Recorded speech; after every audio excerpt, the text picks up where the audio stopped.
India and Pakistan partition. Bengal and Punjab were divided based on district-wide non-Muslim or Muslim majorities.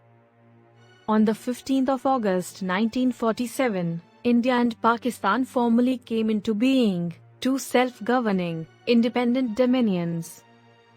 It is thought that the Maharajas of Jind and Kapurthala as well as other Maharajas of Patiala, Faridkot, and Bharatpur were involved in ordering the ethnic cleansing of Muslims in the Sikh realms. The immense Hindu protests and the threat of reforms in favor of the Hindu majority were the primary motivators behind the Muslim elite of India to push for separate electorates for Muslims in 1906. The establishment of the All India Muslim League in Dhaka in December 1906 would occur. In the long run, the effects of the agreement benefited Muslim minority elites in places like UP and Bihar more than Muslims in Punjab and Bengal. Lala Lajpat Rai was one of the first to call for a division of India into Hindu and Muslim segments. The Pathan province saw the northwest frontier, western Punjab, Sindh, and eastern Bengal will all be Muslim states under my proposal. If minor Muslim communities are found in any other part of India, they should be established as a province too. Linlithgow thought that what Jinnah desired was a non-federal arrangement with no Hindu domination. British rule lost its legitimacy for most Hindus because the 1946 elections saw the Congress win 91% of the vote among non-Muslim seats, giving it a majority in the central legislature and in 8 provinces, and making it the legitimate successor to the British administration for most Hindus. 3 of these groupings would include predominantly Muslim provinces, while the other 2 would include predominantly Hindu territories. Despite the proposals offering an independent Pakistan, the Muslim League approved them. Jinnah announced August 16, 1946 as Direct Action Day, with the intention of peacefully raising the demand for a Muslim nation in British India. Lord Louis Mountbatten was the final Viceroy of British India, appointed to manage India's independence by June 1948, and charged with the responsibility of preserving a united India and avoiding partition. Before being accepted by the Congress Party, the partition of India was advocated by prominent figures like Vallabhbhai Patel. The Viceroy's vetoes of his Home Department's measures to stop the violence on the grounds of constitutionality infuriated him. Patel harshly condemned the Viceroy's inducting League ministers into the administration and revalidating the grouping plan without Congress assent. He was angry that the League boycotted the Assembly and the rejection of the 16th of May plan, but also knew that Muslims supported Jinnah, and that such a fight between him and the nationalists could lead to a Hindu-Muslim civil war. The communal violence in Bengal and Punjab in January and March 1947 convinced Patel of the necessity of division.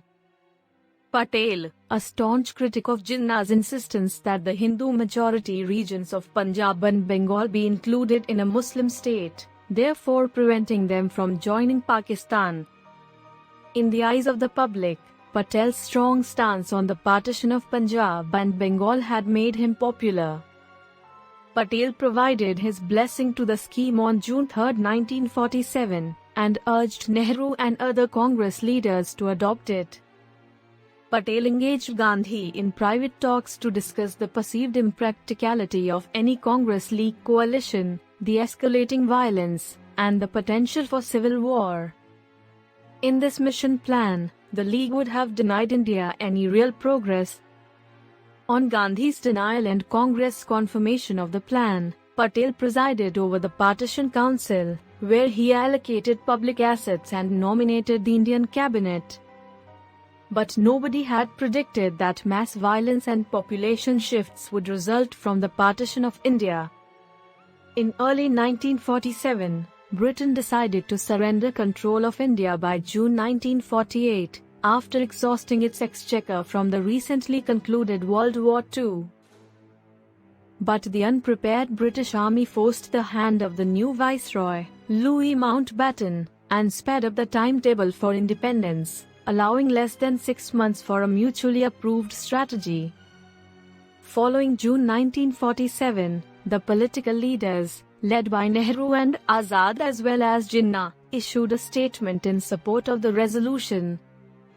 The proposal partitioned Muslim-majority provinces of Punjab and Bengal, with primarily Hindu and Sikh regions being given to India and predominantly Muslim regions going to Pakistan. As partitioning India became violent, historians Ian Talbot and Gurharpal Singh note that the Dominion of Pakistan, with Muhammad Ali Jinnah as its first Governor-General, came into existence on August 14, 1947. On the 16th of August, 1947, India, now the Dominion of India, became independence, with ceremonial ceremonies occurring in New Delhi, and with Viceroy Mountbatten assuming the role of the country's first Governor-General. Gandhi remained in Bengal to engage with the partitioned nation refugees.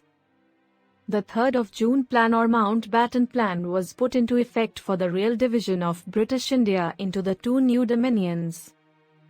The border between India and Pakistan was delineated by a study commissioned by the British government and headed by a London barrister, Sir Cyril Ratcliffe. Two non-contiguous enclaves, East Pakistan, now Bangladesh, and West Pakistan, formed Pakistan.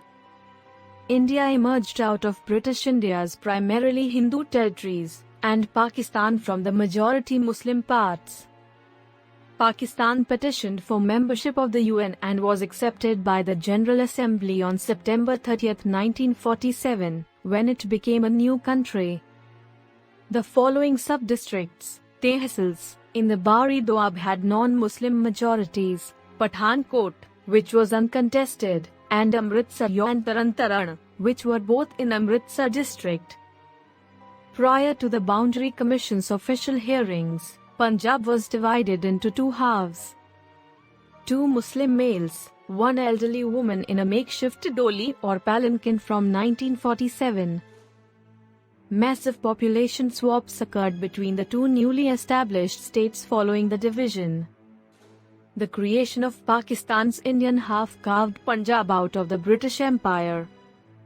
Pakistan's Punjab province primarily became Muslim, whereas India's East Punjab state mostly became Hindu and Sikh, later divided into the new states of Punjab, Haryana and Himachal Pradesh.